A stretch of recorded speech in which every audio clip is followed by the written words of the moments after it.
I'll look after everything else. Scanning for audio.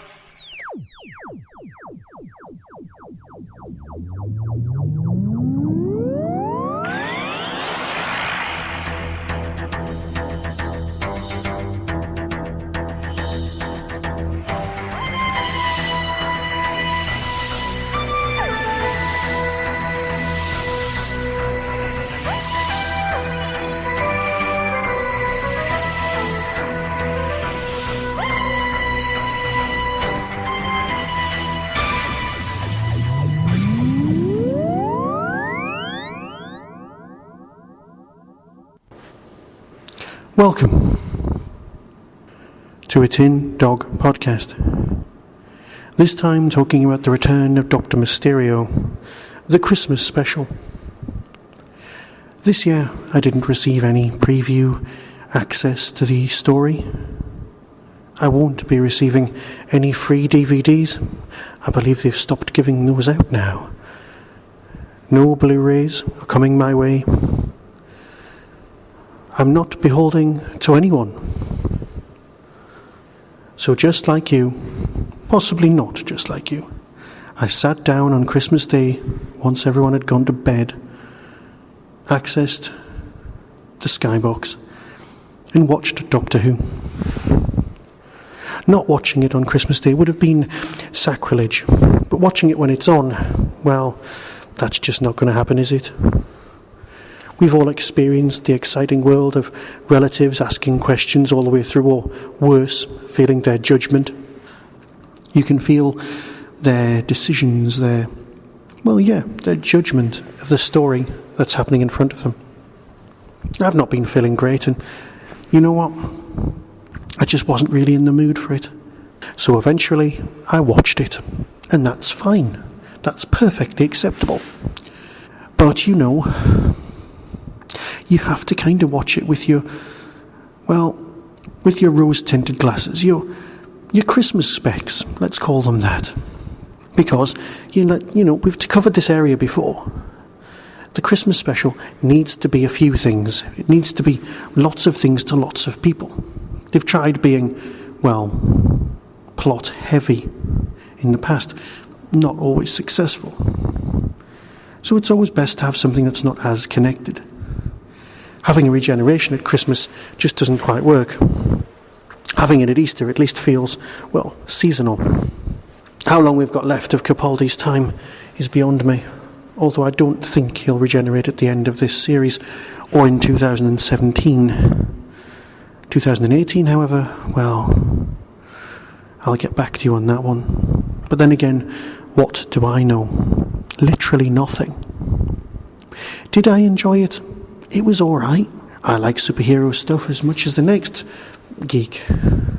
But if you're going to do Doctor Who as superhero, you've got two very distinct creatures to deal with. Yes, on the whole, he's got powers, he can do stuff, he's an alien visiting Earth and looking after it. Yes, I know there are parallels with the Superman and far too many others. But the Doctor experiencing geek, texts for the first time, drawing glasses on Superman, that kind of thing. It's all a nice little touch, but there used to be a knack to writing superhero stories. Lois and Clark, or the New Adventures of Superman as it was known in the UK, that's the kind of level that we're dealing with in this story. When I was doing my master's degree, I made a superhero film. I know. Dealing with one that I'd made up called River Fox. And in the story, it's a bit Wizard of Oz, black and white colour thing going on. It's not important. It is on YouTube, but it's not very good. And I'm not pointing in that direction. What I am saying is that there are issues when it comes to writing superhero movies. And the mistake that a lot of people make is that when you're making the first one, you have to do an origin story. Now, the best thing you can do with an origin story is just get it out of the way. And when Mr. Moffat was interviewed and he was saying that his favourite superhero was Superman, despite this being at a Marvel-based event, very wise, my man, very wise. You knew what was coming. And let's face it, the Ghost is basically Superman. Oh yeah, his powers come from another world rather than him coming from another world. And it's giving him what he thinks he wants, which is superhero powers. And of course she's a journalist, she's Lois Lane. The thing is, we know all this. We know about the mechanics of superhero movies, we know what Doctor Who is, and we also know, sadly, that a Doctor Who Christmas special is a thankless task. It's like being a football manager running Doctor Who. Everyone thinks they can do better, and very few people actually can do better. Very, very few people. And we have that sense of entitlement going on as fans, which isn't healthy at all. I know for a fact that I haven't listened to or read a single review of any of the Doctor Who Christmas specials. I like coming to you afresh, and of course I also haven't had a chance to listen to any of the reviews. I'm sure I will at some point. I don't know whether they'll agree with me or not, but I don't think they will, on the grounds that I'm not completely sure what I feel. So you can't really agree with someone going, I have no idea. It's very rare. Now, when there was a build-up, I do try and avoid the trailers. I don't want to watch them. I don't want to catch what's going on.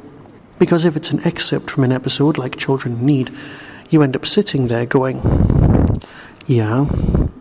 And then when you're watching the episode, it takes you out of the episode and makes you go, oh, right, yeah, this is where this goes, right, that's another couple of minutes of my memory replaying it rather than me actually just watching.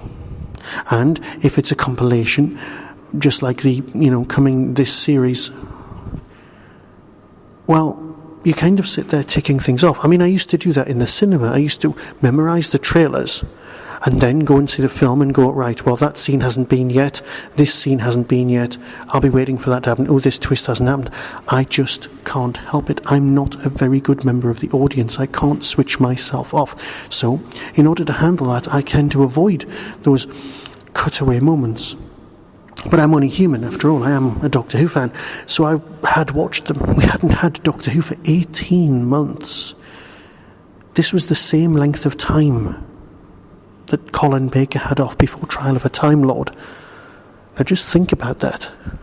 In between seasons is going to be the same length of time we had in the 80s when we thought Doctor Who was gone forever the first time. Before they actually got around to cancelling it. That's not important. What is important is that this was our oasis. This was almost our McGann story. This was something that had too much riding on it.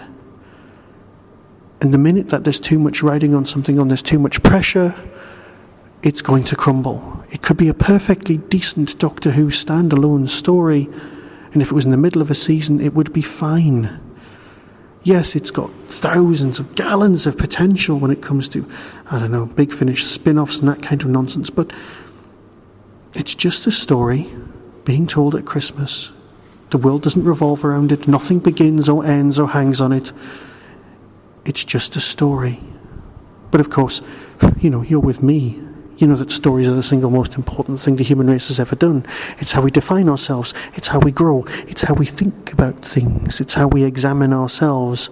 In the same way that the human race is the universe's way of looking at itself, stories are the human's way of looking at itself.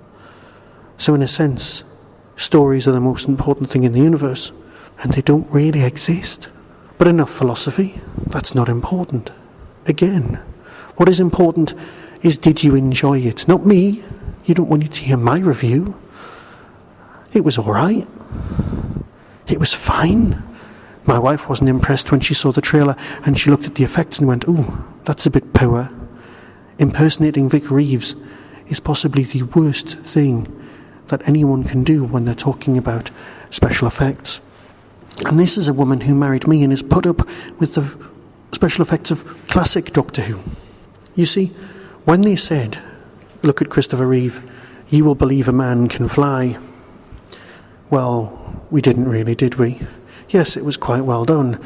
And it was well done in the 70s and, kind of done in the same way from then on. Yes, they've done stuff with computers these days. As a side note, does anyone else out there remember a program called How Do They Do That? It was a bit like Tomorrow's World, but they would look at stuff that already exists and then they would show you how it was done. And then, as technology moved on, the answer to every single question of how do they do that was with a computer. How do they make this item? They use a computer. How do they do this effect? It's computers. How do they do this? It's still computers. How do they do this? It's still a computer, and so on. Because that's how you do things these days. It's just the go-to tool. And yes, part of me's wanting practical and physical effects. Oh, now, this brings me to Matt Lucas. I don't know if I'm a fan of Matt Lucas or not. I look at him and I still can't make it that far past him dressed in a giant romper suit, playing the drums for Vic Reeves. He's a very, very accomplished man. His chat show was great, with his mum. He's had his reasonably fair share of stuff go on in his own private life. And I don't know, perhaps it's just the performance. Yes, I know he spends a lot of time in America, and he was in the Alice in Wonderland movies, and he'll put up with most things for his art. Little Britain, yes, I saw every episode. I will put my hand up and say that. But does he work in Doctor Who? I don't know. He puts in a perfectly decent performance, and it's nice to have somebody speaking in a non-RP accent. It's fantastic that he's raiding the TARDIS wardrobe, and he's doing all of the things that as fans we would do. I mean, let's face it, him and Williams were always huge fans, and they've turned up on Big Finish, but let's just think about it. It's a throwaway line of, yes, we stuck his head back on his body, he should be grateful, but it's just because the Doctor doesn't want to be lonely kind of thing. Yeah, blah, blah, we get it. But he was needed for this. The Doctor needs a companion. Of course, he didn't have one at the beginning for that cutaway in order for it to be the Return of Doctor Mysterio. Now, that brings us to storyline B, the B plot, or would it be the A plot, the actual alien invasion? Just because on screen we're told that it's a good idea about the invasion doesn't mean that it actually is a good idea about the invasion. Something that impresses the Doctor, well, I don't know. But then again, I can talk. I could not come up with anything better. And that's our problem. Yes, we can moan and complain and say, nah, and all that nonsense. But could we do better ourselves? Mostly, no. And if we could, we should be doing it better ourselves. It's a Christmas special. It has to exist within its own very rigidly defined parameters. It has to entertain the family. It has to be not too scary, and I'm not sure it fulfilled that particular thing. I mean, let's face it, I did turn to my wife and say, perhaps we should all watch this together. And then somebody's head got sliced into and there were brains in jars. And I thought, perhaps my 7-year-old might not find this as intriguing as I do. And I think I had a point. But then again, is it that much farther from the brain of Morbius? I just don't know. So did I enjoy it? It was all right. It really was. Was it the best Doctor Who story ever? No. Was it the best Christmas special? Never. No. But those slots are already taken by stories that really knew what they were doing, and you can't do the same thing twice. You can't do the same trick. Mourning about Steven Moffat will get you nowhere, and it is pointless. We have got some great Doctor Who stories. And Capaldi spending the last 26 years moaning about River Song, and that's what he's been up to, well, I can live with that.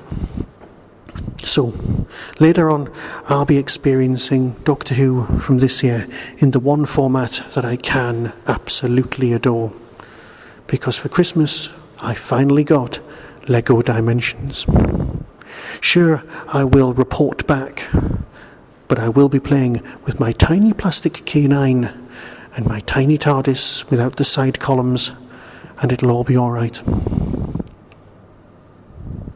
I was recently playing with my Lego. The Big Bang Theory was visited by the Doctor and some elves, together with the ones I was using as Dice Dad. You know what? A very obscure and weird Doctor Who story that was. But you know, Deadpool, Lego Deadpool, got on really well with the Doctor. So perhaps that's fan fiction that writes itself, and some superheroes could get to hang around with the Doctor. Couldn't they? So until next time, I'll bid you farewell and speak to you probably about Doctor Who, perhaps even countermeasures.